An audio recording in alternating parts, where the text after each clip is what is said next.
I would like to welcome Anuraj Karnam and Vivek Rajagopal. Arun Raj is a performance test analyst from Cognizant Technology Solutions, where I started my career as a fresher in 2010. Nearly 10 years of experience. He has extensive experience in development and quality assurance. Vivek is a performance test analyst with 7+ years of experience in IT industry so far. He also has a good experience in banking, retail, and manufacturing logistic domains for the customers in Asia Pacific, US, and UK regions. And they are going to speak on the topic GraphQL for CI/CD integration. If you would like to get to see about their profiles and their skills and interests, please feel free to visit their profiles on these URLs given in the slide. So I think we can get started, and over to you, Arun Raj and Vivek. Hi everyone. I hope everyone is good and safe there with all your sweethearts. So today we are going to see about the GraphQL for CI/CD integration. So before we go into the presentation, thank you for giving this an excellent opportunity in presenting our paper to the in place of GTR and ATA. So this is Vivek Rajagopal, performance test engineer in Cognizant Technologies, and we have Arun as well, my colleague. Yeah, hello everybody. So CI/CD integration. In the IT industry world, right? So almost around 30 to 40% of customers are trying to move into the CI/CD process where they can develop their application much faster, better way to much faster and a very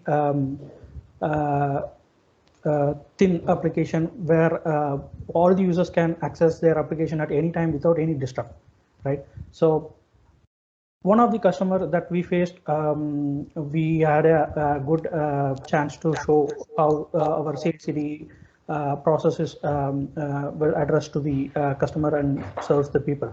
So what are the challenges? What we are going to see is what the execution challenges and what are the execution challenges we have faced and how we have implemented the solution to the to those challenges and what are the benefits that we have achieved. So that is the topic contents that we are going to see all about. So first thing is our challenges. So when we go into the CI/CD process, first we should shift left and shift right approach, right? So where you have a microservice of 30 to 40 plus counts of services, and you need to execute all your services in parallel to the development cycle, right? So we are making a disrupt where your manual process involves of preparing data or scripting the thing or getting back to your older version. That makes your thing a little harder to get into accountable to your performance system, right? So one of the main aspect is data readiness, right? So whenever you want to run the test, before you need to create a type of unit test cases like something like that, and you need to make accountable to each of the components, right? So in case in parallel, even customers are trying to adopt a new change or to make into your evolving industry, right? Evolving technology, evolving industry. So they have to compete to the customers, right? So they keep on changing their requirement as well. So at the process, we are, we may need to mark the changes or track the respective changes respect to your performance testing as well. So these are the main tasks. So there we have came into the GraphQL. So GraphQL is an upcoming technology that used that is being used becoming worldwide, and it was developed by firstly by Facebook, and now it is an open source tool. So this is a this uses a REST technology, right? So this is not an API or this is not a database. It uses a it is a kind of API that returns your data, defined data in a structured format. As you can see, there is a structure as like a REST thing, right? It is in the JSON format, right? So it is only thing you need to is given the input as a string, and it will take your only the particular value with no overfitting or underfitting of data with whatever the data counts or things like you need to read. Sometimes some component might need to have thousands of data, or some might need to have 10,000 data. data. So it has to be precise, right? So how it is possible, right? So when it goes to 1000, your rest will gets hanged up, right? So it will take time, right? So this flavors everything into your own advantage task, and it helps to overcome the issues that you're going to use, right? So next is going to implementation, how we use this GraphQL in our execution part, and that will be followed by Arun. Thank you, Vivek. It's a good intro. See, for as part of this implementation is concerned, right? The basic building blocks of whatever our implementation is like, it's basically two to three different parts of one is GraphQL, and the next one is our JMeter scripts, and the other one is like Azure DevOps.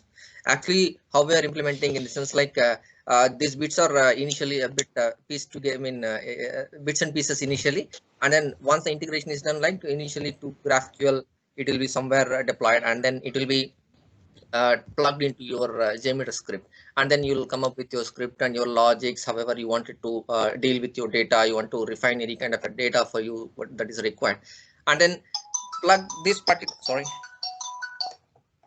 plug this into your Azure DevOps pipeline, so that by plugging up in this JMeter into your DevOps, what you are achieving in the sense like the execution at whatever the point you wanted to execute, and how many number of execution you wanted to do without a manual intervention. There won't be any kind of a test data intervention, because GraphQL is in the JMeter scripts getting done that for you, and then you're having some traction of how many have been executed, how is your trend of your executions, and how it is your performance of the system. Everything you will learn meanwhile doing all these things in via Azure DevOps capabilities usability. Next slide, please. See, these are all the major challenges that we have addressed using GraphQL. One thing is like we wanted to make the tests of environment agnostic executions, because just change up your properties file into your JMeter scripts, and then you the minimal number of code chickens will be there, and then you can change as fast as you can for executing different executions in different environments in across different pipelines. That is one more advantage using the DevOps pipelines. Another thing is like you will have the traction of how your execution is going on, and how many you are doing, and what is your performance around it, and then that's what running across tests in various performance environments, or maybe various even QA environment, or maybe staging environment, wherever you want it to. So you can do the executions without any having the test data management by yourself, because guys, last 1 minute to go. Okay, sure.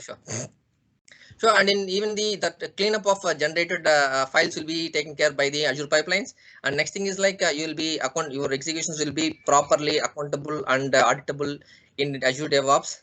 And the last thing is like you will be able to understand the system in the on the go. When you keep on going doing the executions, you will get the idea of how the trend is going on, how about your system performance. Next one, please. See, these are all the benefits. What we want to say is like the performance can be addressed at the component level itself, because for each and every project itself, you can be able to execute your test, and the overall test database reductions of efforts is nearly some 10 to 20% for web-based projects, or maybe for API-based projects and queue-based projects. And you can do your Azure DevOps for nightly jobs as well. This is the very greatest advantage using your Azure DevOps and plugging it into your JMeter scripts.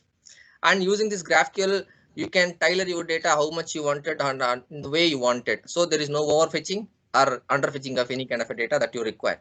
And the very last thing is like you no need to touch any of your JMeter scripts for any of the changes until and otherwise there is a code changes or something like in any of your front end. Otherwise, if you wanted to change make your execution environment agnostics, and these kind of dynamic variables can be handled in the just parameter file itself. There is no need to go into your exact script level.